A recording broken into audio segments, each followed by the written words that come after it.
Hi hello all welcome to Sunitha Krishna channel. ఈరోజు మీకు నేను అటుకుల మిక్చర్ని ఎలా ప్రిపేర్ చేయాలో చూపించబోతున్నానండి.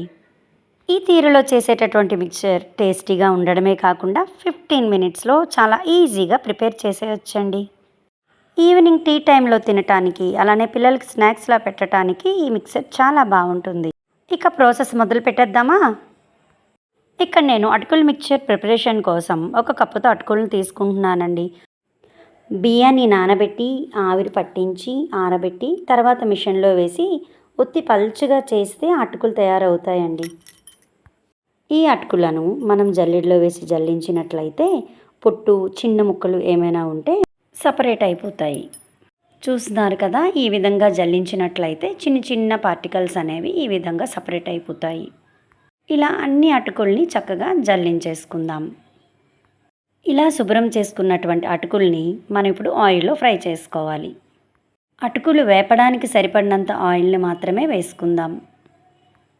అటుకులు మనం ఈ మిక్చర్లో వేయబోయేటటువంటి పప్పులు ఇవన్నీ ఫ్రై చేసేసరికి ఆయిల్ అనేది మళ్ళీ మనం రీయూజ్ చేయడానికి బాగోదండి. కాబట్టి సరిపడినంత ఆయిల్ తీసుకోవటం మంచిది. హై ఫ్లేమ్లో పెట్టుకొని ఆయిల్ని మరగనిద్దాం. ఒకవైపు మిక్చర్ ప్రిపేర్ చేస్తూ ఇంకోవైపు నా గోరింటను చూసి మురిసిపోతున్నానండి. మీలో ఎంతమందికి గోరింట అంటే ఇష్టం? Comment please. ఇలా కడాయికి దూరంగా మనం చేయి పెట్టి చెక్ చేసుకున్నట్లయితే ఆయిల్ వేడైందా లేదా అనేది తెలుస్తుందండి. మనకి చేతికి ఆయిల్ వేడి తగిలిన కన్నా మరొక 2 మినిట్స్ ఆయిల్ని మరగనిద్దాం. ఆయిల్ మరగకుండా మనం అటుకులను వేసినట్లయితే అటుకులు ఆయిల్ పీల్చేస్తాయి. ఆయిల్ మరిగిన తర్వాతనే వేయాలి.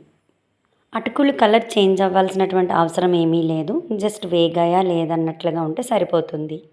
ఇలా అన్ని అటుకుల్ని చక్కగా ఫ్రై చేసేసుకుందాం. ఇదే ఆయిల్లో 1 కప్పుతో జీడిపప్పును కూడా ఫ్రై చేసేసుకుందాం. జీడిపప్పు కొంచెం కలర్ చేంజ్ అయ్యేంత వరకు ఫ్రై చేసుకొని ముందుగా మనం ఫ్రై చేసి ఉంచుకున్నటువంటి అటుకుల్లో వేసేసుకోవటమే. ఇందులోనే పల్లీలను కూడా ఫ్రై చేసేసుకుందాం. ఆయిల్ మరిగి రెడీగా ఉన్నట్లయితే నిమిషాల్లో ఈ మిక్సర్ని మనం ప్రిపేర్ చేసేసుకోవచ్చండి. పల్లీలు కూడా కొంచెం కలర్ చేంజ్ అయిన తర్వాత తీసి ఈ మిక్చర్లో వేసేసుకుందాం.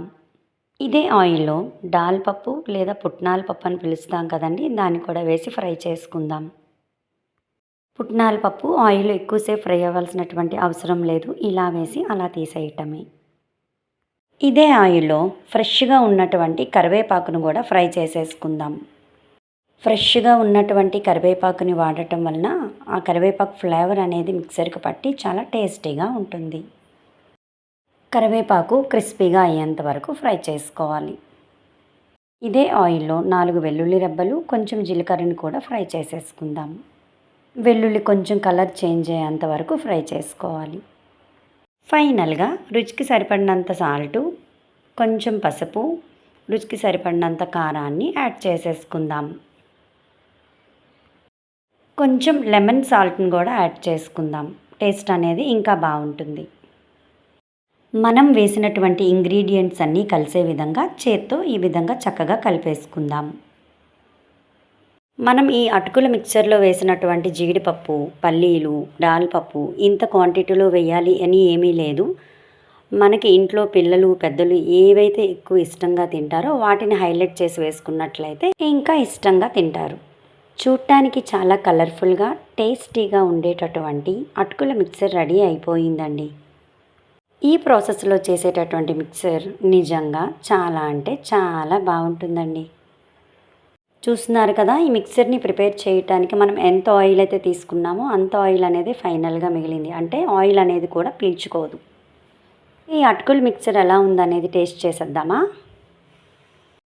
ఈ అటుకుల మిక్సర్లో జీడిపప్పులు ఎక్కడున్నాయి అని వెతుక్కుంటా నేను మిక్సర్ని టేస్ట్ చేయడానికి రెడీ అయిపోతున్నానండి. మీరు కూడా అంతేనా?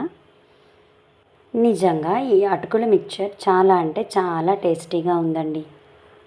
మనం ఈ మిక్సర్లో వేసినటువంటి ఉప్పు, కారం, అలానే కరివేపాకు ఫ్లేవర్, లెమన్ సాల్ట్ టేస్ట్ అన్నీ పర్ఫెక్ట్గా సరిపోయాయండి.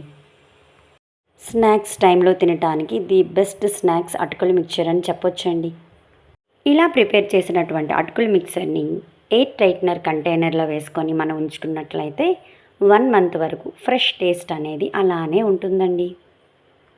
మరెందుకు ఆలస్యం, చూడటానికి చాలా కలర్ఫుల్గా టేస్టీగా ఉండేటటువంటి ఈ అటుకుల మిక్సర్ని మీరు ఒకసారి ట్రై చేయండి. మీకు ఎలా వచ్చిందనేది కామెంట్ రూపంలో తెలియచేయండి. ఇలాంటి మంచి వీడియోస్ కోసం సునీత కృష్ణ ఛానల్ని లైక్ చేయండి, షేర్ చేయండి, సబ్స్క్రైబ్ చేసుకోండి. Thank you.